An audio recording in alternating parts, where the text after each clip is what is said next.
Now, before we move ahead, let's try to understand what happens, when you declare a simple variable in C sharp.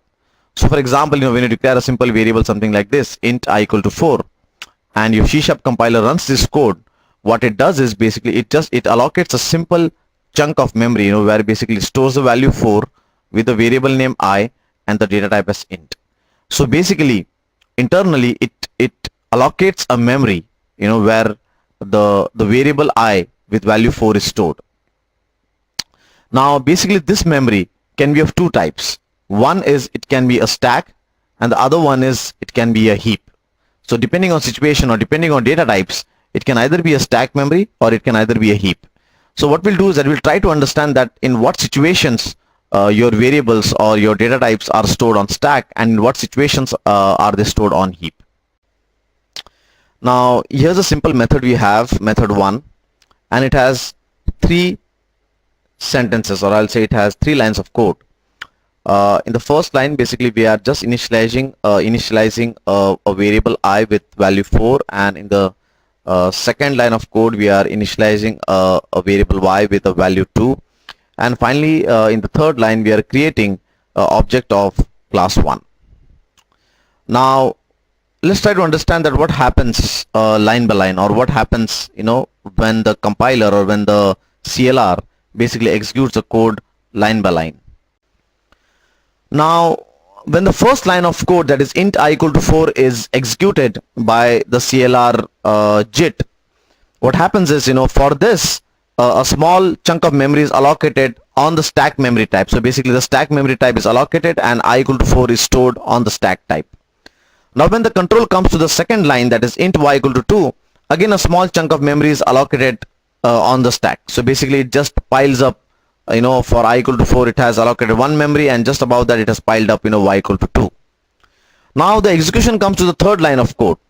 Now in third line of code, there are 2 parts to it. One is your class declaration, that is, for the class 1 you have declared a reference called as CLS1, and second one is your actual object. Now in the third statement, when the third line of code is executed, the reference is basically stored on the stack. So you can see that the CLS1 is stored on the stack, but the actual data object, the actual object is stored on the heap. Now let's say that the code comes to the final execution cycle and it is just exiting this method 1. So all the memory which was allocated on the stack is now cleared completely, you can see, and only what stays is the heap memory, that is the object of class 1. And this memory type, this memory which is pending on the heap, will be later reclaimed by the garbage collector. So the garbage collector will run after a certain interval of time and it will basically reclaim this memory. So in other words, on the stack, data types which are simple data types like int, boolean, double, those kind of data types are allocated on the stack. On the heap, objects are allocated. So in other words, whenever you create an object of a class, those are allocated on the heap. So basically on the stack, normal .NET data types like int, double, boolean, those will be allocated on the stack, while on heap basically object types will be allocated, or objects will be allocated. So now that we are cleared with the concept of 2 types of what you call memory types, one is a stack and the other one is a heap, now let's move ahead and let's try to understand what are value types and what are reference types, because value types and reference types are connected with the stack and heap memory. Now here's a simple demonstration which will help us to understand value types and reference type. We have method 1 and it has 2 sentences here, 2 lines of code here. The first line of code, where basically you have assigned a value 4 to an integer type I variable, and the second one you are assigning the I variable to a Y variable. Now when the first line of code executes, what happens is basically it allocates a small chunk of memory for the I variable for the int data type onto the stack. Now in the second line of code, when you move the I value, the I variable to the Y value, to the Y variable, it creates a fresh new copy of the Y value which is completely different from this I value.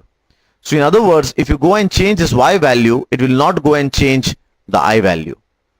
Now, in other words, what we say is the int data type, the integer data type is a value type. It's a value type. In other words, what in value types, what happens is in the data types, which are value types, what happens is when you allocate the one value type to the other value type. For example, we were allocating the I value type to the Y value type because integers are value types, as we have said. It creates a different copy altogether. And when you change one copy, it doesn't go and change the other copy. Why? Because both of them are in different memory locations. So these kind of data types, like the integer which I showed, is nothing but those are value types. Now let's talk about reference types. In reference types, when you assign one reference type to other reference type, basically, what happens is, if you change one reference type, it also changes the other reference type. So here's a simple example we have. Here we again have a method 1, and you can see that we have created an object from CLS1 called as obj, and we have created one more object called as obj1, and we are assigning this obj to obj1. Now what happens in the stack is basically both of these references, that is obj and obj1, point towards the same heap object. So in other words, if you change CLS2, it will go and change the obj. In other words, it also changes the CLS1. If you go and change CLS1, it will also go and change CLS2. So like in stack, we had different memory copies altogether, or we had different copies altogether. So if you change one, it doesn't change the other. While in reference type, what happens is, basically, if you change one reference type, it will also go and affect the other reference type. So reference types are nothing, basically they are object data types. They are objects. So basically, whenever you create an object, it means that those objects are basically reference types. So when you assign one object to another object, what will happen is, if you change the source or the destination object, both of them will basically change. Why? Because both of them point towards the same memory location. So here's an actual demonstration of the value type. What we have done is, over here I have defined a simple variable with int I equal to 4, and then I have assigned this I value to Y. So we can see that I have moved the I value to the Y, and then I'm changing the Y value.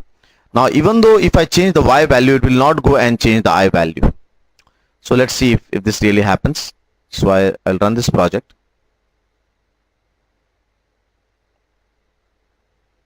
and what we will do is, basically we will add both these variables, that is I and Y, to the add watch. So let me just add this to add watch, and also let me add Y to add watch.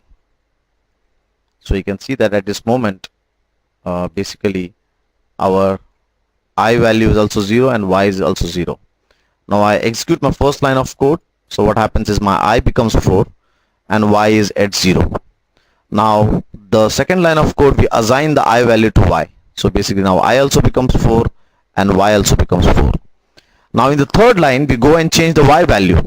Now even though if you go and change the Y value, it will not affect the I value. Why? Because this is a value type. Integers are value types. So and different copies of I and Y are created. So in other words, if you change one one chunk of memory, it doesn't go and change the other chunk of memory. Why? Because both of them are completely decoupled and they are fresh copies altogether. They have no connection with each other as such. So if I make Y equal to 10 now, you can see that I is still 4. Even though Y is equal to 10, the value of Y is 10, you have assigned, yet the I is equal to 4. Why? Because different copies of variables are created and both of them point towards their own memory location altogether. Now let's go and see a simple example of a reference type. Here's a simple demonstration of reference types. You can see that we have created a simple class here called as CLS1, which has a I variable of integer type. Now what we do is that we first create a object called as obj of CLS1, and we assign to this I integer a value of 10. Now we create one more object called as obj1, and we assign this obj to obj1, and then we go and change obj1. So if we change obj1, it should affect obj. Why? Because objects are reference type, and in reference type, both of the references point towards the same memory location. So we are at first line of code, and both the objects are null now, the obj as well as obj1. So now let's go and execute the second line of code. So we go and create the object and we assign the value 10 to the integer I variable. So you can see that the I variable is now 10. Now let's go ahead and assign this obj object to obj1. So we execute this. So we'll now see that basically even obj1 is also having 10 in it, because we have assigned the obj value to obj1. Now let's go and change obj1. Now if we change obj1, it will also go and change obj. Why? Because both of them point towards the same memory location. So I go and change obj1. Now you can see that the time I change obj1 to 20, the I variable to 20, it has also affected the obj variable. Why? Because objects are reference types, and in reference types the references point towards the same memory location or towards the same memory chunk. So I hope that you were able to understand the differences between value types and reference type. Now let's try to understand that what kind of data types are value types and what kind of data types are reference types. So here's a simple chart which basically demonstrates what kind of data types fall in reference types and what kind of data types actually fall in value types. So you can see that in reference type, basically string and objects basically are reference type. So whenever you assign one object to other object, it becomes a reference type. While other than string and objects, everything is a value type. So for example, enumerations, numerics, that is integer, a float, decimal, boolean. So all the other data types, your normal .NET data types are value types. So when you take up a normal .NET data type like integer or boolean and you assign one what you call variable to the other variable, it creates two fresh copies. While in reference types, when you assign one object to other object, it creates basically it actually points toward the same memory location, as we have seen practically in the previous session. So reference types are nothing but objects, strings, and they both, when you assign one reference type to other reference type, they point towards the same memory location. While value types are like your normal .NET data types like integer, double, boolean, structures, enumerations, etc. And when you assign one value type to other value type, basically two different memory locations are created. So if you change one, the other doesn't get affected. So I hope that this session was useful. In this session what we did is we looked into value types, reference types, and we also looked into two different kind of memories, stack and heap. In the coming session we will look into two important concepts, boxing and unboxing. So we'll first try to understand boxing and unboxing. We'll see a sample code of it, and then finally we will see that what are the performance implications if we have boxing and unboxing in our project.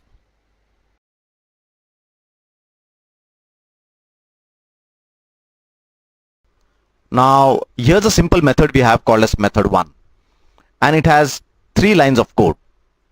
In the first line we are creating a integer data type I and we are setting it to value 1. In the second line we are moving this I value to a object data type. Now object data type is nothing but it's basically your parent what you call your parent object, which object type which has been inherited by all your .NET components. So every .NET object you create, right, always inherits from the object class. So we are moving the integer I value to a object O. In the third line what we are doing is that we are going vice versa. We are moving the object value to a integer data type. We have created a integer data type called a J, and we are moving the O value to the J data type. Now boxing means basically when you move a value type to a reference type, it is called as a boxing. So the second line is basically demonstrating boxing. So you can see that over here we are moving the value type to a reference type. Reference type means it's an object. So we are moving I value to the O, which is nothing but an object. So when you set or when you actually move a value to a reference type, when you actually set up a value type to a reference type, it is called as boxing. The third line of code basically demonstrates unboxing. In unboxing we set the reference types to value types. So over here we are actually moving the O value to a value type which is nothing but your integer J. So boxing means basically you set a value type to a reference type, and unboxing means you set basically a reference type to a value type.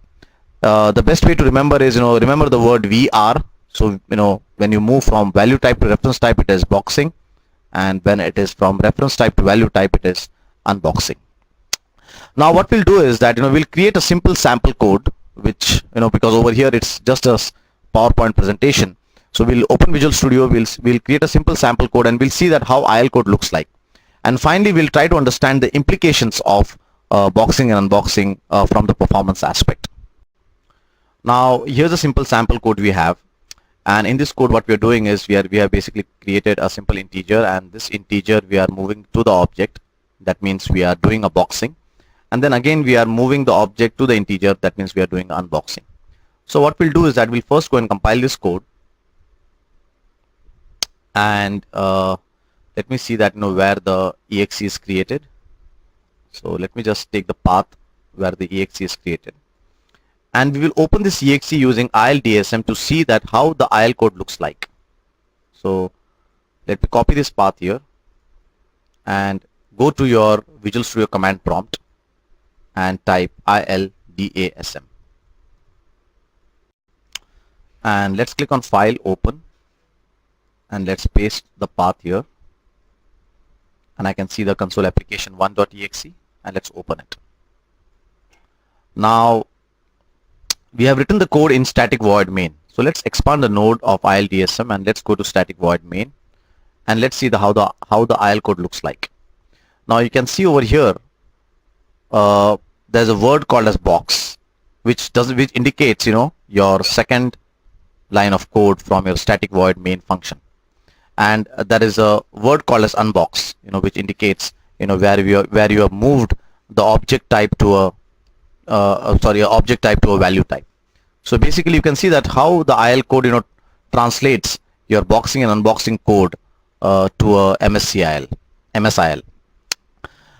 Okay, now that we have understood how the boxing and unboxing code looks in the IL code, let's try to see that are there any performance implications when we move from value type to reference types, and from reference type to value types. As a good programming practice, we should always try to avoid boxing and unboxing as far as possible, because it leads to performance degradation. Said and done that, it is highly impossible to avoid boxing and unboxing. For example, when you move your values from your .NET code to the UI objects like text boxes and combo boxes, there is always boxing happening.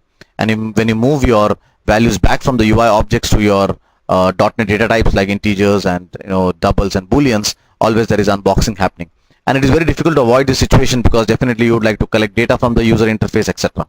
So it's difficult to avoid boxing and unboxing. What you can do is, as a good programming practice, you should try to minimize wherever possible boxing and unboxing.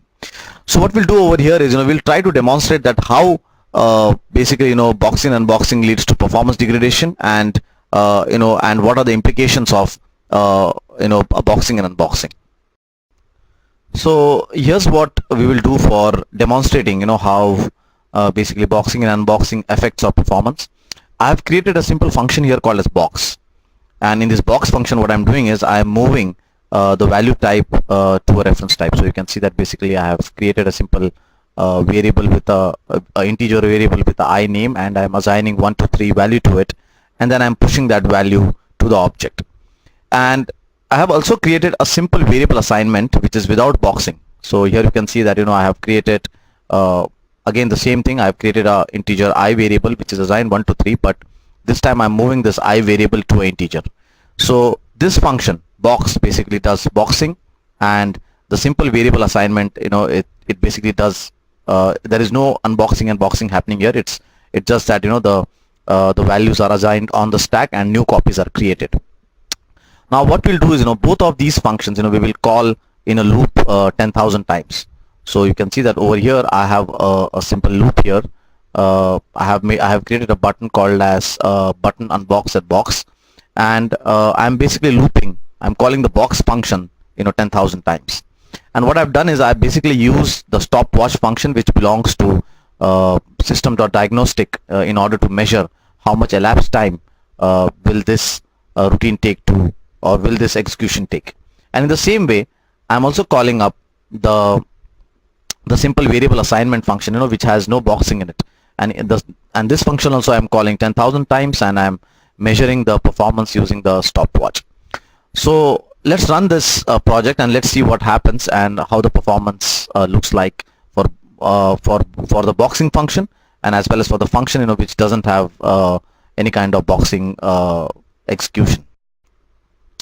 So let's run the project, and you can see that basically we have two buttons here as we have discussed. The top button will call the box function 10,000 times, while the bottom button will call the simple variable assignment function 10,000 times. So here we have boxing happening, and here we have simple variable assignments. Now if I run the top one, it has taken like approximately 2.142 milliseconds, and here it is like 3.427 milliseconds. Just to ensure that our measurements are proper, let's run this routine again, because there are a lot of startup things which happens when actually the first time your code runs. So let's run this 2 or 3 times just to ensure that the recordings are proper, so that we don't have any kind of noise which basically will affect our performance readings. So what I've done is I've executed couple of times here, and I've settled with this value. I can see that approximately both of them are now in a range of 3,000 to 2,000. So you can see over here that the boxing routine has taken like approximately 3.388 milliseconds, while the simple variable assignment is 2.486 milliseconds. So there is approximately 1,000 milliseconds of difference. Now again, said and done that, it's very difficult to avoid boxing and unboxing. What you can do is that you can just minimize boxing and unboxing as far as possible. So I hope that this practical example has demonstrated the implications of performance which comes due to boxing and unboxing. And as we have said previously, that it's very difficult to avoid boxing and unboxing in projects, only that you can minimize it as far as possible with good code reviews, with good coding practices. So I hope that you enjoyed this video series. And in this whole video series, we talked about stack, we talked about heap, we talked about value types, reference types, and finally we talked about boxing and unboxing and the performance implication.